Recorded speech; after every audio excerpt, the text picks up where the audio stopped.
장롱 위에서 상자를 내리다가 제 손이 그만 아버지의 그곳을 스쳤습니다. 두 사람 모두 숨이 멎었어요. 손을 거둘 수도 그대로 있을 수도 없이 저는 그 자리에 얼어붙었습니다. 아버지의 거친 숨소리만이 고요한 방 안을 채웠죠. 그 짧은 몇 초가 한없이 길게 느껴졌어요. 48살 며느리가 70살 시아버지와 이런 상황에 놓이게 될 줄은 정말 몰랐습니다. 하지만 그 이야기를 하기 전에 제가 어떻게 그 순간을 맞이하게 됐는지부터 말씀드려야겠네요. 저는 집에서 온라인 쇼핑몰을 운영합니다. 동대문에서 여성 의류를 떼다가 인터넷으로 파는 일이에요. 한 달에 400만 원 정도 순수익이 나오죠. 그리 큰 돈은 아니지만 제 나름대로 집안 살림에 보탬이 되고 있다고 생각했습니다. 남편은 올해 52입니다. 저보다 4살 많고 대기업 생산관리팀 과장으로 일해요. 결혼한 지는 22해째. 시아버지는 70이시고요.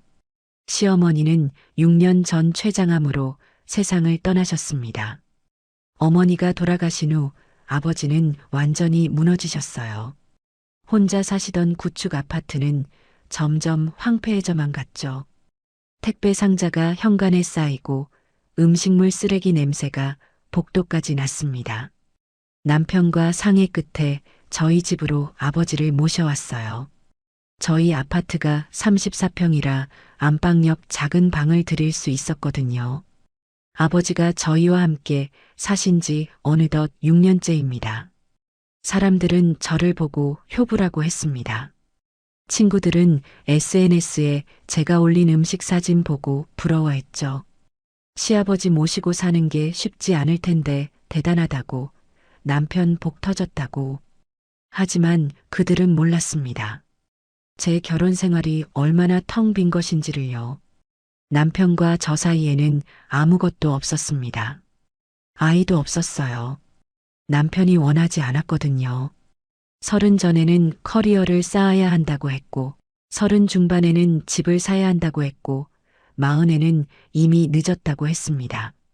그러다 보니 어느새 저희 부부에게 남은 건 차가운 침묵뿐이었어요. 마지막으로 남편과 관계를 가진 게 언제였는지 기억도 나지 않습니다. 2년 전, 3년 전, 침대는 킹사이즈였지만 저는 늘 가장자리에서만 잤어요. 남편은 반대편 끝에 등을 돌린 채 누워 있었죠. 그날은 목요일 저녁이었습니다. 저는 컴퓨터 앞에 앉아 쇼핑몰 재고를 정리하고 있었어요. 이번 주에 들어온 블라우스 200장을 엑셀에 입력하는 중이었죠. 손가락이 자판 위를 바쁘게 움직였습니다. 거실에서는 남편이 소파에 기대 앉아 휴대폰만 들여다보고 있었어요. 손가락으로 화면을 위아래로 스크롤하는 소리만 들렸습니다. 산악회 단체 채팅방이었을 거예요. 요즘 남편에게서 그 소리 아닌 다른 소리를 듣기가 힘들었거든요. 저녁 뭐 드실래요? 밖에서 시켜 먹을까요? 남편 쪽으로 고개를 돌려 물었습니다. 남편은 화면에서 눈도 떼지 않은 채 한숨을 내쉬었어요. 아무거나. 당신 먹고 싶은 거 시켜. 그 무심한 목소리에 제 손가락이 키보드 위에서 멈췄습니다. 아무거나라니. 함께 먹는 저녁인데 아무거나라니. 중국집 어때요? 아니면 피자? 중국집이든 피자든 상관없어. 알아서 하라니까. 남편이 짜증 섞인 말투로 쏘아붙였습니다.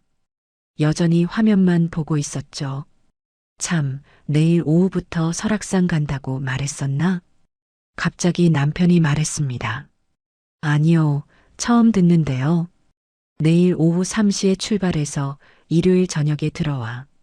산악회에서 가을 단풍 산행 간대. 그러니까 금요일 오후부터 일요일까지 사흘을 집을 비운다는 얘기였습니다. 회사는요? 반찬했어. 이미 팀장한테 말했고. 남편은 그렇게 말하고는 다시 휴대폰 화면만 들여다봤습니다. 더 이상 제게 할 말이 없다는 듯이요. 제 입술이 바짝 말랐습니다. 뭐라고 대꾸해야 할지 몰랐어요. 좋다고 해야 할지, 아니면 또 가냐고 물어야 할지. 어차피 뭐라고 해도 남편은 갈 테니까요. 며느리, 저녁은 나는 안 먹어도 돼요. 뒤에서 아버지 목소리가 들렸습니다. 언제 나오셨는지 아버지가 당신 방문을 살짝 열고 계셨어요. 아니에요, 아버님. 같이 드셔야죠. 제가 중국집 시킬게요. 됐어요. 나는 간단하게 우유나 한 잔 마실게요. 너희들끼리 편하게 먹어요. 아버지는 그렇게 말씀하시고는 조용히 방문을 닫으셨습니다. 얼마 후 방 안에서 전자레인지 돌아가는 소리가 들렸어요. 냉동실에 있던 찐빵을 데워 드시는 모양이었습니다. 이른 노인이 저녁도 제대로 못 드시고 찐빵으로 때우고 계셨어요. 가슴 한쪽이 싸늘하게 식어갔습니다.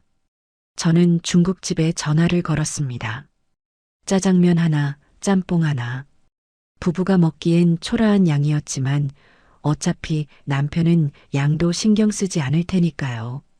배달이 왔고 저희는 식탁에 마주 앉았습니다. 아버지 방에서는 여전히 불빛만 새어나왔어요. TV 소리도 다른 소리도 들리지 않았습니다. 그저 고요할 뿐이었죠. 남편은 짬뽕 그릇만 당겨가더니 후루룩 소리를 내며 면을 먹기 시작했습니다. 저는 짜장면을 젓가락으로 휘휘 저으며 입맛 없이 바라만 봤어요.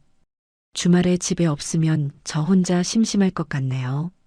제가 조심스럽게 말을 꺼냈습니다. 남편이 국물을 마시다 말고 저를 쳐다봤어요. 아버지 계시잖아. 심심하면 아버지랑 얘기하면 되지. 그 말에 더 이상 아무 말도 할 수 없었습니다. 남편에게 저는 그냥 집에 있는 사람일 뿐이었어요. 외로운지 쓸쓸한지 그런 건 전혀 중요하지 않았습니다. 식사를 마치고 남편은 곧바로 안방으로 들어갔습니다. 샤워도 하지 않은 채 침대에 누워 또 휴대폰만 들여다봤죠. 저는 설거지를 하고 쇼핑몰 관리를 마저 했습니다. 밤 11시쯤 됐을까요? 저도 안방으로 들어갔어요. 남편은 벌써 잠들어 있었습니다. 등을 돌린 채 규칙적인 숨소리를 내고 있었죠. 저는 침대 가장자리에 조용히 누웠습니다. 남편 쪽은 쳐다보지도 않았어요. 천장만 멍하니 바라봤습니다. 22해를 함께 살았는데 이 넓은 침대에서 저는 늘 혼자였습니다. 다음 날 아침 남편 없는 집은 이상할 정도로 고요했습니다. 평소라면 벌써 욕실에서 전기면도기 소리가 요란하게 들렸을 시간이에요. 남편은 아침마다 문도 안 닫고 면도를 했거든요. 그 윙윙거리는 소리와 함께 하루가 시작되곤 했죠. 하지만 오늘은 그런 소리가 전혀 들리지 않았습니다. 저는 일찍 일어나 간단하게 아침을 준비했어요. 냉장고에 있던 시금치를 꺼내 된장국을 끓이고 계란 프라이 2개를 구웠습니다. 김치찌개를 데우고 어제 남은 멸치볶음도 접시에 담았죠. 아버지 방문을 두드리며 아침 드시라고 말씀드렸습니다. 잠시 후 방문이 열리고 아버지가 나오셨어요. 회색 트레이닝복 차림이었습니다. 머리는 단정하게 빗으셨더군요. 아버지가 같이 먹자고 하시며 식탁으로 가셨어요. 저와 아버지는 마주 앉았습니다. 둘만의 아침 식사였어요. 어색한 정적이 흘렀지만 남편이 있을 때의 그 날카로운 긴장감과는 비교도 안 될 정도로 편안했습니다. 아버지가 먼저 침묵을 깨셨어요. 민석이가 또 산에 갔냐고 물으셨습니다. 저는 어제 오후에 설악산 간다고 했다고 일요일 저녁에 온다고 대답했어요. 아버지가 숟가락을 잠시 내려놓고 저를 바라보셨습니다. 그 눈빛에 미안함과 안타까움이 가득했어요. 며느리가 고생이 많다고 당신이 다 미안하다고 하시더군요. 저는 애써 밝게 웃으며 아니라고 뭐가 미안하냐고 대답했습니다. 아버지가 작게 한숨을 내쉬셨어요. 자기 아들이 아비를 잘못 만나서 저 모양이라고 당신이 제대로 가르치지 못했다고 하셨습니다. 아버지의 목소리가 낮게 깔렸어요. 저는 아버지가 왜 그런 말씀을 하시는지 알고 있었어요. 시어머니가 살아계실 때 아버지는 정말 다정한 남편이셨거든요. 결혼 초에 제가 시댁에 놀러 갔을 때 본 풍경이 아직도 생생합니다. 아버지가 퇴근하실 때면 늘 손에 뭔가를 들고 오셨어요. 어머니가 좋아하시는 호두과자나 찹쌀떡 같은 것들이었죠.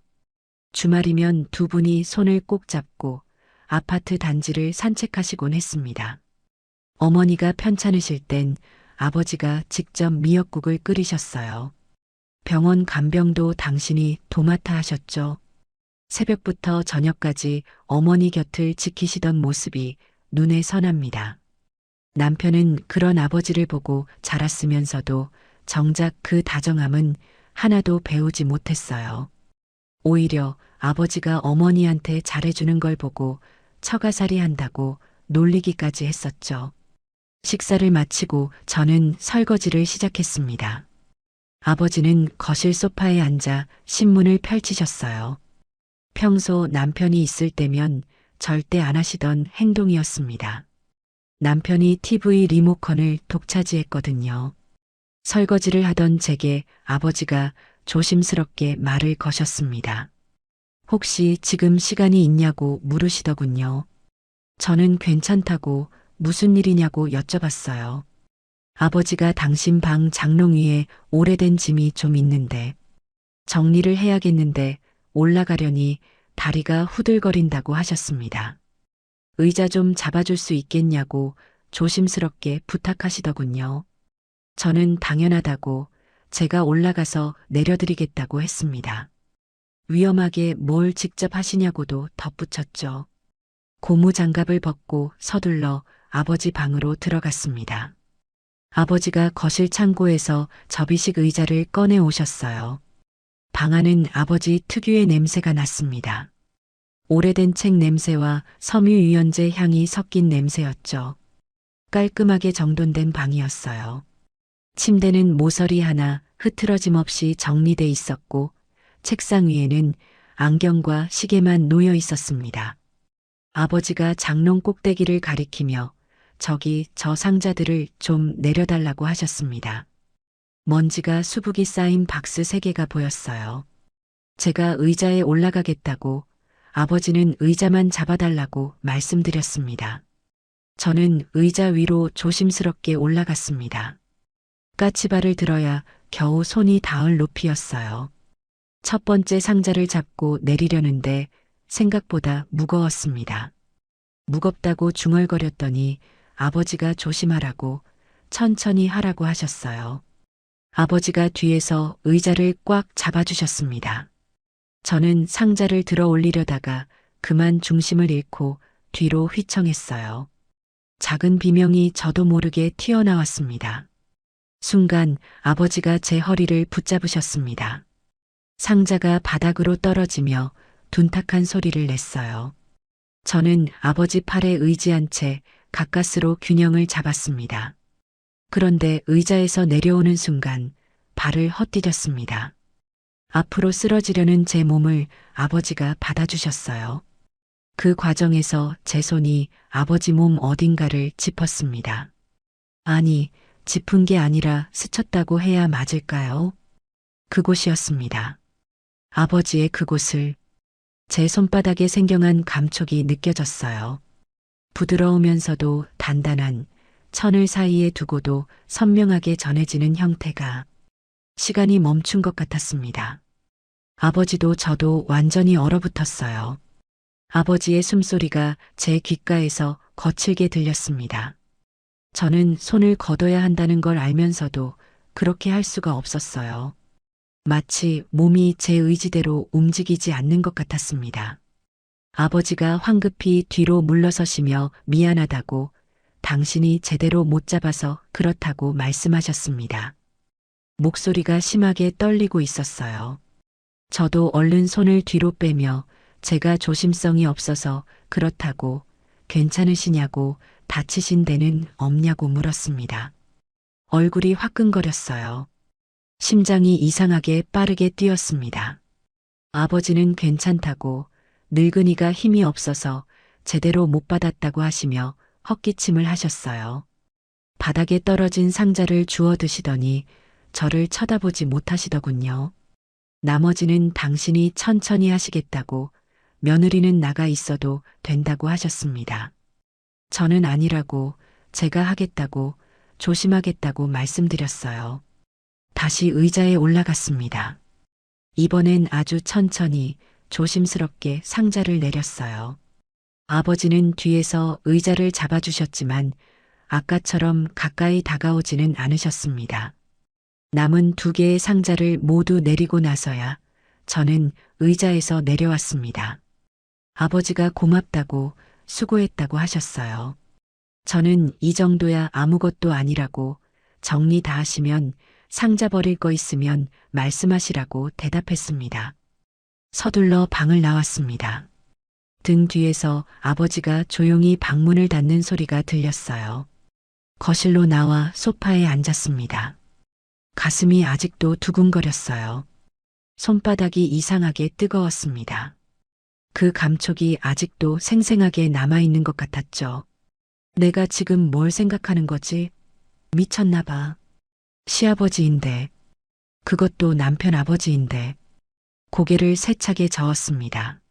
하지만 조금 전 아버지에게서 났던 그 은은한 세제 냄새와 저를 받아주던 그 조심스러운 손길, 그리고 의자를 잡아주시던 든든함이 머릿속에서 떠나지 않았어요. 남편에게서는 단 한 번도 느껴본 적 없는 감각이었습니다. 부엌으로 가서 찬물을 한 컵 가득 마셨습니다. 진정을 해야 했어요. 하지만 목구멍으로 넘어가는 찬물도 이 이상한 떨림을 가라앉히지는 못했습니다. 그날 오후는 이상하게 길게 느껴졌습니다. 오전에 있었던 일 때문이었을까요? 장롱에서 상자를 내리다 벌어진 그 어색한 순간이 자꾸만 떠올랐어요. 아버지의 그곳을 스친 제 손, 그때 느껴졌던 감촉, 2 사람 모두 얼어붙었던 그 침묵. 저는 쇼핑몰 일로 정신을 돌리려 했지만 쉽지 않았습니다. 노트북 화면만 멍하니 바라보다가 문득 정신을 차리곤 했어요. 저녁 준비를 해야겠다고 생각했습니다. 마트에 다녀와서 아버지가 좋아하실 만한 반찬을 몇 가지 만들었어요. 제육볶음을 주 메뉴로 하고 된장찌개를 끓이고 시금치나물을 무쳤습니다. 아버지를 불러 함께 저녁을 먹었어요. 아버지가 제육볶음을 한 점 드시더니 눈을 감으셨습니다. 꼭 어머니가 해준 것 같다고 하시더군요. 그 말에 제 마음도 뭉클해졌습니다. 아버지는 시어머니와의 추억을 조금씩 꺼내 놓으셨어요. 2 분이 젊은 시절 어떻게 사셨는지, 어머니가 얼마나 다정한 사람이었는지, 이야기를 하시는 아버지 얼굴이 참 행복해 보였습니다. 하지만 남편 이야기가 나오자 아버지 표정이 어두워졌어요. 자기 아들이 아내한테 제대로 못해주는 게 미안하다고, 당신이 잘못 가르친 것 같다고 하셨습니다. 저는 괜찮다는 말이 나오지 않았어요. 그저 고개만 끄덕일 뿐이었습니다. 식사를 마치고 아버지는 일찍 당신 방으로 들어가셨습니다. 오늘 잘 먹었다고, 고맙다고 하시며 조용히 문을 닫으셨어요. 저도 설거지를 하고 안방으로 들어왔습니다. 시계를 보니 밤 9시였습니다. 남편에게서는 여전히 아무 연락이 없었어요. 혼자 쓰는 침대는 너무 넓었습니다. 이불을 덮고 누웠지만 잠이 오지 않았어요. 이런저런 생각에 계속 뒤척였습니다. 시계 바늘이 자정을 넘어섰습니다. 목이 말랐어요. 물이라도 한 잔 마셔야겠다 싶어 조용히 침대에서 일어났습니다. 맨발로 방문을 열고 거실로 나왔어요. 집안은 고요했습니다. 거실 시계 초침 소리만 또각또각 들렸어요. 부엌으로 가서 냉장고를 열고 물을 마시려는데 이상한 소리가 들렸습니다.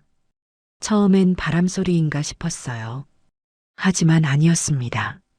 아버지 방 쪽에서 들려오는 소리였습니다. 발걸음을 멈췄습니다. 귀를 기울였어요. 분명히 뭔가 들렸습니다. 낮게 깔린 소리, 억눌린 듯한 신음 같은 것. 어디 편찮으신 건가? 가슴이 철렁 내려앉았습니다. 연세도 있으신데 혹시 주무시다가 어디 아프신 건 아닐까? 걱정이 앞섰어요. 저는 물컵을 내려놓고 조심스럽게 아버지 방 쪽으로 다가갔습니다. 방문 틈새로 희미한 불빛이 새어나오고 있었어요. 스탠드 불빛 같았습니다. 아버지가 아직 주무시지 않고 계신 거였어요. 그리고 그 안에서 소리가 들려왔습니다. 억눌린 듯한 신음, 거친 숨소리, 그리고 희미하게 들려오는 화면 속 소리. 온몸이 얼어붙었습니다. 설마 그게 더 귀를 기울이지 말아야 한다는 걸 알았습니다. 그 자리를 떠나야 한다는 것도 알았어요. 하지만 발이 땅에 붙은 것처럼 움직이지 않았습니다. 아버지의 거친 숨소리가 더 선명하게 들렸습니다. 그리고 그 사이사이로 작게 터져나오는 소리들, 억눌린 신음, 가슴이 쿵쾅거렸습니다. 숨을 제대로 쉴 수가 없었어요. 70살 시아버지가, 돌아가신 시어머니가 그리워서 6년을 혼자 지내시면서 저렇게. 그때였습니다. 아버지의 목소리가 들렸어요. 아주 작게 떨리는 목소리로 여보, 여보. 돌아가신 어머니를 부르고 계셨습니다. 혼자서 그걸 하시면서도 아버지는 어머니를 그리워하고 계셨어요. 그 목소리에는 그리움과 외로움, 그리고 어쩔 수 없는 욕구가 뒤섞여 있었습니다. 피가 온몸에서 빠져나가는 것 같았어요. 저는 제 입을 손으로 틀어막았습니다. 바닥만 내려다봤어요. 어디를 봐야 할지 몰랐습니다. 이 자리를 피해야 한다는 걸 알았지만 발이 떨어지지 않았습니다. 그리고 잠시 후 모든 게 끝났다는 듯 아버지의 길고 깊은 한숨 소리가 들려왔습니다. 체념 섞인 한숨이었어요. 저는 황급히 뒤로 물러서려고 했습니다. 조용히 소리 내지 않고. 하지만 그 순간이었습니다. 삐걱. 제 발이 거실 마룻바닥을 밟았고 오래된 아파트 특유의 삐걱 소리가 났어요. 방 안이 순식간에 조용해졌습니다. 아버지의 숨소리도 모든 소리도 멈췄어요. 그리고 딸깍 방문이 열렸습니다. 아버지가 문을 여셨어요. 황급히 누가 밖에 있는지 확인하려고. 우리의 눈이 마주쳤습니다. 복도 어둠 속에 서 있는 저와 방 안 희미한 불빛 속에 서 계신 아버지가. 시간이 멈췄습니다. 아버지의 얼굴이 보였어요. 창백하게 질린 얼굴, 당황으로 가득 찬 눈, 그리고 급하게 정리하신 듯한 흐트러진 옷차림. 아버지의 입술이 떨렸습니다. 무슨 말을 하려고 하셨지만 소리가 나오지 않았어요. 저도 마찬가지였습니다. 아무 말도 할 수 없었어요. 그저 그 자리에 얼어붙어 서 있을 뿐이었습니다. 몇 초였을까요? 아니면 몇 분이었을까요? 아버지가 천천히 방문을 닫으셨습니다. 소리도 없이 조용히. 딸깍. 문이 닫히는 소리만 작게 들렸습니다. 저는 그 자리에 서서 움직일 수가 없었어요. 손이 떨렸습니다. 온몸이 떨렸어요. 방 안은 완전히 고요해졌습니다. 아무 소리도 들리지 않았어요. 불빛도 꺼졌습니다. 내가 뭘 본 거지? 아버지와 제가 지금 서로를 마주친 거야? 저는 비틀거리며 제 방으로 돌아왔습니다. 침대에 앉았어요. 아버지의 그 눈빛이 잊혀지지 않았습니다. 당황과 수치심으로 가득했던 그 눈, 창백하게 질린 얼굴, 그리고 방문을 조용히 닫으시던 모습. 저는 이불을 뒤집어 썼습니다. 얼굴이 화끈거렸어요. 아버지는 지금 방 안에서 무슨 생각을 하고 계실까요? 며느리한테 들켰다. 며느리한테 이런 모습을 들켰다. 얼마나 부끄러우실까요? 얼마나 죽고 싶으실까요? 그 생각을 하니 가슴이 무너져 내렸습니다. 저는 그날 밤 한숨도 자지 못했습니다. 다음 날 아침 저는 거의 잠을 자지 못했습니다. 눈을 감으면 어젯밤 복도에서 마주쳤던 아버지의 얼굴이 떠올랐어요. 창백하게 질린 표정, 당황으로 가득했던 눈빛, 그리고 조용히 닫히던 방문. 새벽 6시가 되어서야 겨우 눈을 붙였다가 8시에 눈을 떴습니다. 침대에서 일어나 귀를 기울였어요. 집안은 고요했습니다. 평소 같으면 아버지가 화장실 가시는 소리라도 들렸을 텐데 오늘은 아무 소리도 들리지 않았어요. 조심스럽게 방문을 열고 나왔습니다. 거실을 지나 아버지 방 앞까지 갔어요. 방문은 꼭 닫혀 있었습니다. 틈새로 불빛도 보이지 않았어요. 아버님, 괜찮으세요? 작은 목소리로 불러봤지만 대답이 없었습니다. 혹시 주무시는 건가 싶어 더 이상 말을 걸지 못했어요. 부엌으로 가서 간단하게 아침을 준비했습니다. 토스트를 구우면서도 계란을 풀면서도 계속 아버지 방 쪽을 쳐다봤어요. 방문은 여전히 닫혀 있었습니다.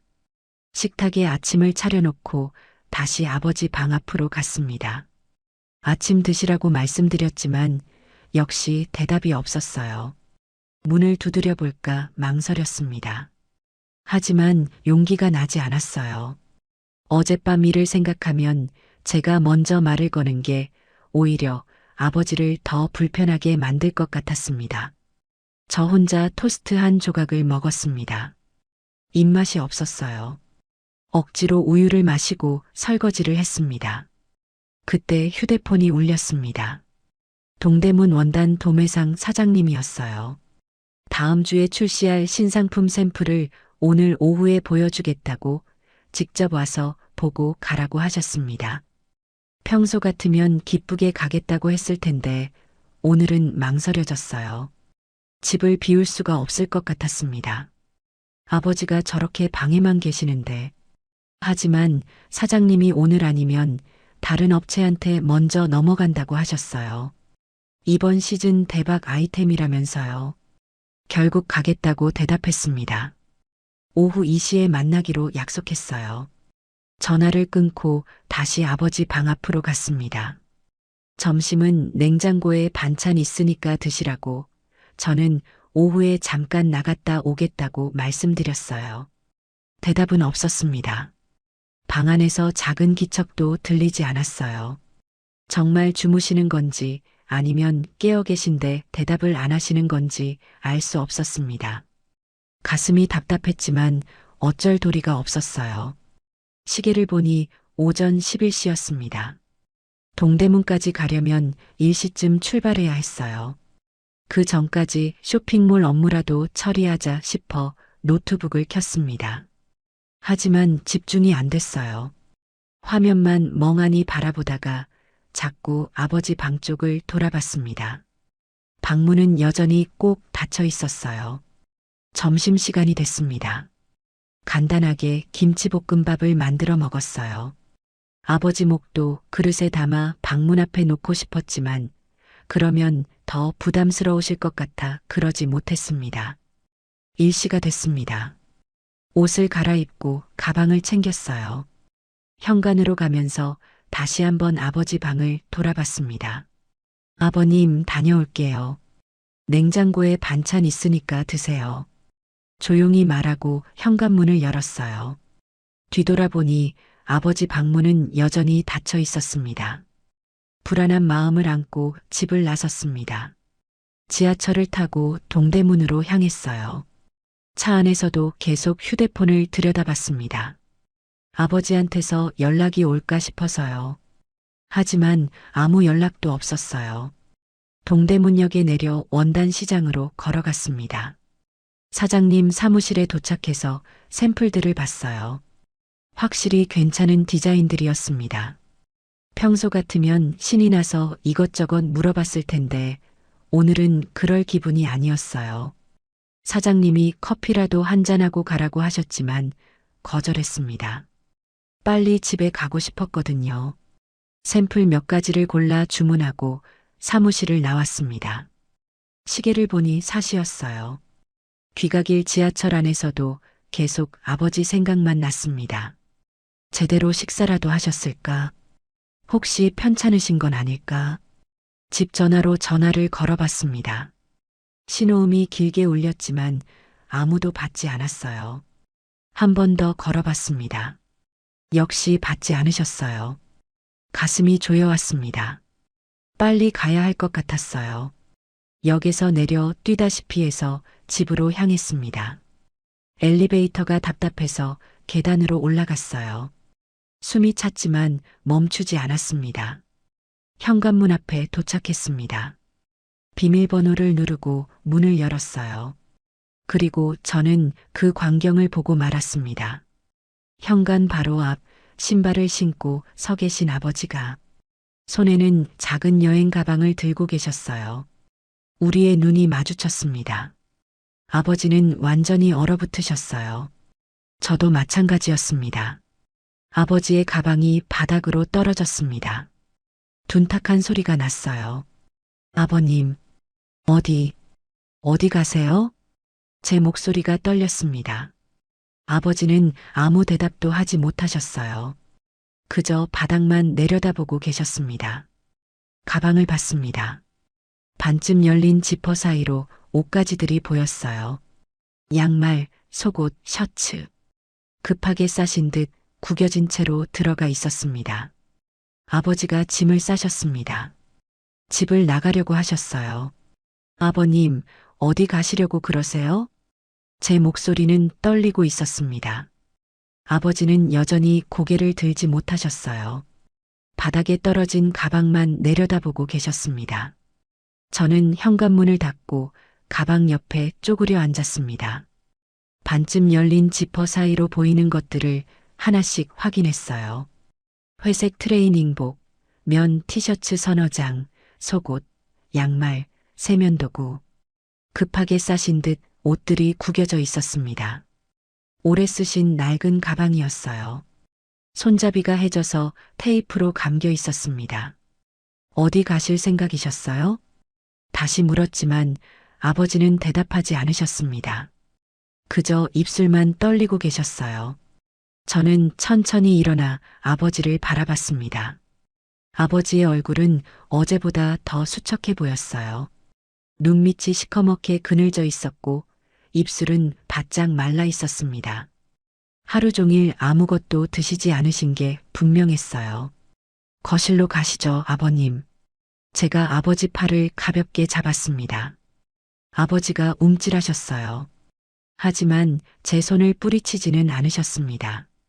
두 사람은 거실 소파로 갔습니다.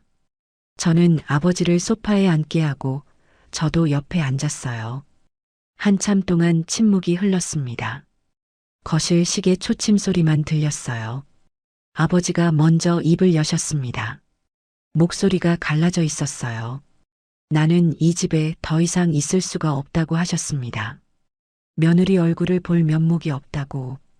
어제 그런 꼴을 보이고 어떻게 같은 집에서 살 수 있겠냐고. 아버지 목소리가 점점 작아졌습니다. 나는 짐승만도 못한 놈이라고 며느리한테 그런 추한 모습을 들키다니 정말 죽고 싶다고 하셨어요. 제 가슴이 미어지는 것 같았습니다. 추한 게 아니에요, 아버님. 제가 말했습니다. 아버지가 고개를 들어 저를 쳐다보셨어요. 믿을 수 없다는 표정이었습니다. 정말 추한 게 아니에요. 아버님이 얼마나 힘드셨을지, 얼마나 외로우셨을지 저도 알아요. 아버지 눈에 눈물이 고였습니다. 고개를 저으셨어요. 아니라고, 그래도 며느리 앞에서는 안 되는 거라고, 당신은 정말 용서받을 수 없다고 하셨습니다. 저는 아버지의 손을 잡았습니다. 아버지 손이 차갑게 식어 있었어요. 떨리고 있었습니다. 저도요.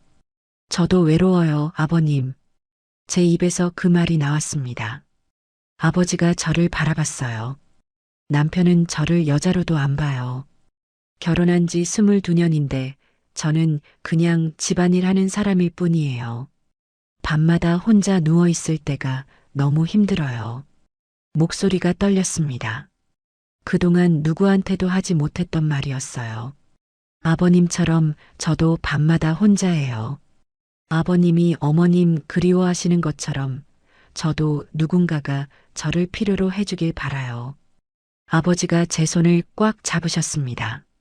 그 눈에서 눈물이 주르륵 흘러내렸어요. 며느리, 나는 정말 아버지 목소리가 떨렸습니다. 저도 눈물이 났어요. 참았지만 자꾸만 흘러내렸습니다. 괜찮아요, 아버님. 아무도 우릴 알아주지 않았잖아요. 너무 외로웠잖아요. 저는 아버지 손을 더 꽉 잡았습니다. 아버지도 제 손을 놓지 않으셨어요. 두 사람은 거실 소파에 나란히 앉아 한참을 울었습니다. 소리 내지 않고 조용히. 하지만 눈물은 멈출 수가 없었어요. 얼마나 지났을까요? 아버지가 천천히 고개를 들었습니다. 저를 바라보시는 눈빛이 달라져 있었어요. 정말 괜찮겠느냐고, 정말 괜찮겠냐고 떨리는 목소리로 물으셨습니다. 저는 고개를 끄덕였습니다. 아버지가 천천히 일어나셨습니다. 당신 방 쪽으로 걸어가셨어요. 문 앞에서 멈춰서서 저를 돌아보셨습니다. 저도 일어났습니다. 떨리는 다리로 아버지께 걸어갔어요. 아버지가 방문을 열었습니다. 저는 그 뒤를 따라 들어갔어요. 방문이 닫혔습니다. 방 안은 어두웠습니다. 커튼이 쳐져 있어서 희미한 빛만 들어왔어요. 아버지가 스탠드를 켰습니다. 은은한 불빛이 방을 채웠어요. 우리는 침대 옆에 마주 섰습니다. 아버지가 떨리는 손으로 제 뺨을 감싸셨어요. 그 손길이 얼마나 조심스러운지 느껴졌습니다. 저도 아버지 손에 제 손을 올렸습니다. 정말 미안하다고, 정말 미안하다고 아버지가 작게 속삭이셨어요. 저는 고개를 저었습니다. 미안할 게 없다고, 제가 원해서 하는 거라고 말했어요. 아버지가 저를 천천히 끌어안으셨습니다. 조심스럽게 마치 깨질까봐 두려워하는 것처럼 저도 아버지를 껴안았습니다. 그의 체온이 제게 전해졌어요. 남편에게서는 느껴본 적 없는 온기였습니다. 조심스러우면서도 간절한, 떨리면서도 따뜻한 온기.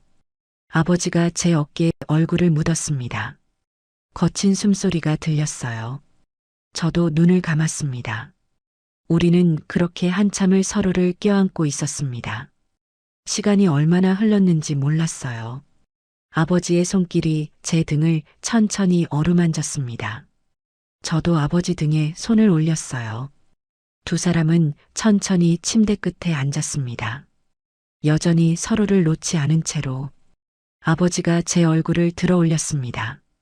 저를 바라보는 눈빛에 그리움과 갈망이 가득했어요. 하지만 동시에 조심스러움도 있었습니다. 저는 눈을 감았습니다. 아버지의 입술이 제 이마에 닿았어요. 부드럽게, 그리고 뺨에, 목덜미에. 제 손이 아버지 셔츠를 붙잡았습니다. 아버지 손이 제 허리를 감싸 안았어요. 방 안에는 우리의 거친 숨소리만 가득했습니다. 옷이 하나둘 벗겨졌어요. 손가락이 피부를 타고 흘렀습니다. 서로의 온기가 뒤섞였어요. 이것이 죄인지 구원인지 알 수 없었습니다. 하지만 분명한 건 우리 둘 다 너무나 외로웠고 너무나 간절했다는 것입니다. 침대 시트가 구겨지는 소리, 가쁜 숨소리, 작게 터져나오는 신음, 창밖으로 석양빛이 들어왔어요. 붉은 빛이 방 안을 물들였습니다. 우리는 서로를 놓지 않았습니다. 서로의 외로움을 나누고 서로의 온기를 확인하고 서로에게 기대어 무너졌다가 다시 일어섰어요. 시간이 얼마나 흘렀을까요? 정신을 차렸을 때 방 안은 이미 어두워져 있었습니다. 창밖으로 보이는 하늘은 깊은 남색이었어요. 우리는 침대에 나란히 누워 천장을 바라보고 있었습니다. 아버지가 제 손을 꽉 잡고 계셨어요. 한참 후에 아버지가 입을 여셨습니다. 나는 짐승이라고 며느리한테 이런 짓을 하다니 용서받을 수 없다고 하셨어요. 저는 몸을 돌려 아버지를 바라봤습니다. 저는 후회 안 해요, 아버님. 아버지가 저를 쳐다보셨어요. 저는 오늘 오랜만에 제가 누군가에게 필요한 사람이라는 걸 느꼈어요. 아버님이 저를 안아주셨잖아요. 아버님이 저를 원해주셨잖아요. 아버지 눈에서 또 눈물이 흘렀습니다. 저는 그 눈물을 손으로 닦아드렸어요. 이건 우리 둘만의 비밀이에요. 아무도 모를 거예요. 그러니 죄책감 가지지 마세요. 아버지가 제 손을 잡아 당신 뺨에 가져다 댔습니다. 그 거친 수염이 제 손바닥에 느껴졌어요. 우리는 다시 한참을 말없이 누워 있었습니다. 다음 날 아침 저는 평소보다 일찍 눈을 떴습니다. 안방 침대에 누워 천장을 바라봤어요. 어젯밤 일이 꿈만 같았습니다. 하지만 온몸에 남아있는 감촉이, 아직도 느껴지는 아버지의 온기가 그것이 현실이었음을 말해주고 있었어요. 침대에서 일어나 거울을 봤습니다. 제 얼굴에 생기가 돌아와 있었어요. 어제까지만 해도 부석부석하고 핏기 없던 얼굴이었는데 오늘은 달랐습니다. 샤워를 하고 옷을 갈아입었습니다. 거실로 나가는데 아버지 방문이 열려 있었어요. 아버지가 이미 일어나 계셨습니다. 부엌에서 물 끓이는 소리가 들렸습니다. 아버지였어요. 조심스럽게 부엌으로 갔습니다. 아버지가 저를 보시고는 잠시 멈칫하셨어요. 우리의 눈이 마주쳤습니다. 잠깐의 침묵 후 아버지가 먼저 미소를 지으셨습니다. 어색하지만 따뜻한 미소였어요. 저도 웃었습니다. 잘 잤냐고 아버지가 물으셨습니다. 목소리가 어제와는 달랐어요. 훨씬 부드러워져 있었습니다. 네, 잘 잤어요. 아버님도 편히 주무셨어요? 아버지가 고개를 끄덕이셨습니다. 오랜만에 잘 잤다고 하시더군요. 함께 아침을 준비했습니다. 아버지가 계란을 풀고 저는 밥을 데웠어요. 김치찌개를 끓이고 나물을 꺼내 상을 차렸습니다. 식탁에 마주 앉았습니다. 어색했지만 불편하지는 않았어요. 오히려 이상하게 편안했습니다. 마치 오래전부터 이렇게 지내온 것처럼. 아버지가 밥을 드시는 모습이 달라 보였습니다. 어제까지만 해도 거의 드시지 못했는데 오늘은 식욕이 돌아오신 것 같았어요. 반찬을 이것저것 집어 드시고 국물도 마셨습니다. 저도 마찬가지였어요. 오랜만에 밥맛이 났습니다. 식사를 마치고 설거지를 하는데 아버지가 옆에서 행주로 식탁을 닦으셨어요. 평소에는 방으로 들어가시곤 했는데 오늘은 달랐습니다. 며느리. 아버지가 조용히 부르셨습니다. 네, 아버님. 고맙다. 정말. 그 말씀에 제 가슴이 뭉클해졌습니다. 고마운 건 저예요, 아버님. 그렇게 대답하고 싶었지만 입 밖으로 나오지 않았어요. 그저 미소만 지었습니다. 그날 하루는 평온하게 지나갔습니다. 저는 쇼핑몰 일을 하고 아버지는 거실에서 신문을 보셨어요. 가끔 눈이 마주칠 때면 서로 미소를 지었습니다. 점심은 함께 먹었고 저녁도 함께 준비했어요. 아버지가 상추를 씻으시고 저는 된장찌개를 끓였습니다. 저녁을 먹으면서 아버지가 오늘 신문에서 읽은 기사 이야기를 해주셨어요. 저도 쇼핑몰에 재미있는 고객 후기가 달렸다는 이야기를 했습니다. 대화가 오갔어요. 남편이 있을 때는 상상도 못할 일이었습니다. 밤이 되었습니다. 아버지가 당신 방으로 들어가시기 전 제 손을 살짝 잡으셨어요. 아무 말씀도 하지 않으셨지만 그 손길에 모든 의미가 담겨 있었습니다. 저도 아버지 손을 꽉 쥐었습니다. 푹 쉬세요, 아버님. 너도 잘 자거라. 각자의 방으로 들어갔습니다. 하지만 이상하게 외롭지 않았어요. 벽 하나를 사이에 두고 아버지가 계신다는 것만으로도 위로가 됐습니다. 그렇게 토요일이 지나고 일요일이 왔습니다. 남편이 돌아오는 날이었어요. 저녁 7시쯤 현관문이 열렸습니다. 남편이 등산 배낭을 메고 들어왔어요. 온몸에서 땀 냄새가 났습니다. 다녀왔어. 남편이 짧게 말하고는 배낭을 거실에 던졌습니다. 소파에 그대로 드러눕더니 휴대폰만 꺼내 들었어요. 잘 다녀왔어요?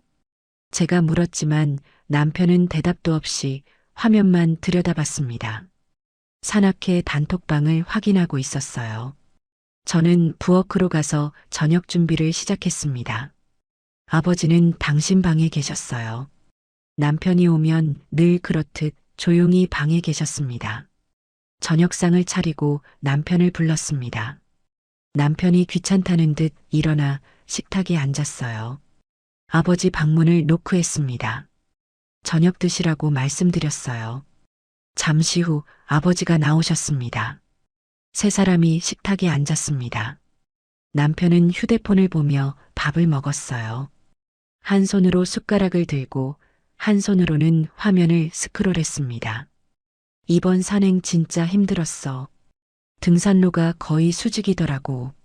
근데 정상에서 본 일출은 정말 끝내줬어. 남편이 혼자 말했습니다. 제게 하는 말인지 아버지한테 하는 말인지도 모를 독백이었어요. 저와 아버지는 조용히 식사를 했습니다. 가끔 눈이 마주쳤어요. 아버지가 살짝 미소를 지으셨습니다. 저도 웃었습니다. 남편은 전혀 눈치채지 못했습니다. 우리 둘 사이에 흐르는 기묘한 기류를 다음 주말에는 북한산 간대. 산악회 회장이 새로 개척한 코스가 있다면서 나 또 갈 거야. 남편이 일방적으로 통보했습니다. 물어보는 것도 아니었어요. 그냥 가겠다는 선언이었습니다. 그래요. 저는 짧게 대답했습니다. 예전 같았으면 또 가냐고, 집에는 언제 있냐고 따졌을 텐데 오늘은 그러지 않았어요. 남편이 없는 주말이 이제는 두렵지 않았으니까요. 식사를 마치고 남편은 바로 안방으로 들어갔습니다. 샤워도 하지 않은 채 침대에 누워 또 휴대폰만 들여다봤어요. 저는 설거지를 했습니다. 아버지가 옆에서 그릇을 닦아주셨어요. 남편이 안방에 있는데도 아버지는 저를 도와주셨습니다. 설거지를 마치고 아버지가 당신 방으로 들어가시기 전 제 어깨를 가볍게 두드리셨어요. 아주 짧은 접촉이었지만 그 손길이 따뜻했습니다. 저도 안방으로 들어갔습니다. 남편은 벌써 잠들어 있었어요. 등을 돌린 채 코를 골고 있었습니다. 침대 가장자리에 누웠습니다. 남편 쪽은 쳐다보지도 않았어요. 천장을 바라봤습니다. 22해를 함께 살았지만 이 침대에서 저는 늘 혼자였습니다. 하지만 이제는 달랐어요. 벽 너머 아버지 방에서 희미한 불빛이 보였습니다. 아버지도 아직 주무시지 않으신 모양이었어요. 이상하게 마음이 편안했습니다. 외롭지 않았어요. 이것이 죄인지 구원인지 아직도 모르겠습니다. 하지만 분명한 건 저는 더 이상 혼자가 아니라는 것입니다. 당신 아버지와 저 사이의 은밀한 비밀. 그 비밀이 제게 안겨준 살아있다는 감각. 남편은 아무것도 모릅니다. 아침에 일어나면 여느 때처럼 출근 준비를 하고 저녁에 돌아오면 소파에 누워 휴대폰만 볼 거예요. 주말이 되면 또 산에 갈 겁니다. 그리고 그 시간 동안 저와 아버지는 서로의 외로움을 나눌 거예요. 이 위태로운 평화가 언제까지 이어질지 모르겠습니다. 언젠가 모든 것이 무너질 수도 있겠죠. 하지만 적어도 지금 이 순간만큼은 저는 불행하지 않습니다. 눈을 감았습니다. 남편의 코 고는 소리가 들렸어요. 하지만 이제는 그 소리도 신경 쓰이지 않았습니다. 저에게는 제만의 비밀이 생겼으니까요.